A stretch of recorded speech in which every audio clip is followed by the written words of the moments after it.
Hello guys, good morning. For today's vlog guys is gagawa tayo ng aking paboritong kinilaw na snapper. So bumili nga pala ako ng snapper fillet. Naka-fillet na siya. It is worth $34, more than half kg. Siyempre mga ingredients nito is sibuyas, luya, at siyempre spring onion, siyempre, pampalasa. Siyempre, lalagyan ko rin to ng sili at siyempre asin at paminta. So guys, samahan nyo ako lika.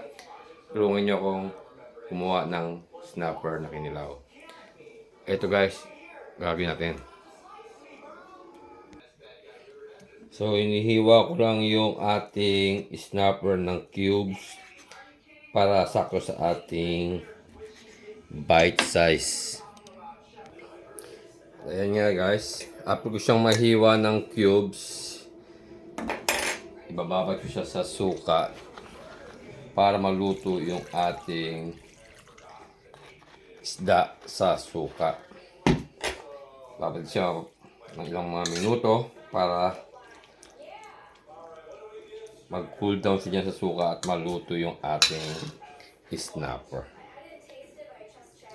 Yan. So habang pinababad ko sa suka, tsaka ko naman siya hihiwain ngayon yung sibuyas, luya at sili. Balat ko ng dalawang sibuyas at luya. Tapos hihiwain ko to ng pinong-pino para makain din. Kasi mas gusto ko yung luya ng pino para nakakain. Hindi katulad ng iba na malalaki hiwa siya, pampalasa lang. Pero ako mas gusto ko na hinihiwa ng durog, pinong-pino ito para makain din. Kasi masarap yung luya eh. Lalo yun din yung sibuyas. Yan, nahiwa ko na yung ating sibuyas at luya. Yun naman, pinong-pino yan.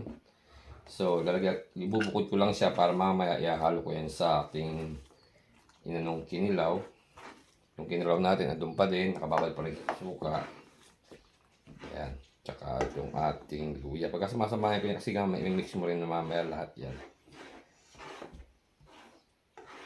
Tapos, hihiwain ko na yung ating sili.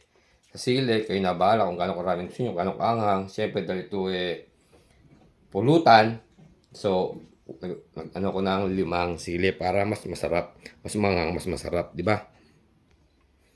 Tulad ng luya at sibuyas, hinihiwa ko rin ito ng pinong-pino para walang tapon pag kinain. Talagang very spicy siya, di ba? Tapos, maghihiwa na rin ako ng ating spring onion. Ba't ko siya nilalagyan ng spring onion? May sibuyas naman na. Kasi spring onion, kaya ako sa gusto. Kasi nakalagay siya ng spiciness saka bango nung sibuyas dun sa ating kinilaw. O, i-slice ko na ito ng ito pinaka-toppings ng ating kinilaw mamaya. Okay, yan nga. Tapos natin i-slice. So, yan ang toppings ng ating mamaya. Sama-sama ko na yan mamaya. Makita nyo yung yan.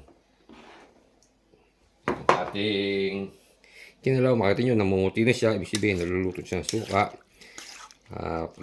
Konting-konti na lang at tatanggalin ko na yung mga excess na suka niyan. At ito na nga guys. Tatanggalin ko na yung excess na sobrang suka. Kaya makita nyo, yan ay na lang mismong snapper na isda na lang. Timplahan ko siya ng mga sangkap. Siyempre, lagyan ko siya ng asin, pampalasa sa ating isda. Tapos, siyempre, paminta. Kayo nang bahala kung ilan yung gusto nyo. Siyempre, ako mas marami, mas masarap. Diba? Maraming paminta.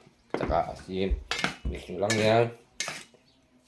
Mix nyo para maging even yung lasa ng isda. Diba? Oh. Na-mix nyo sa lahat.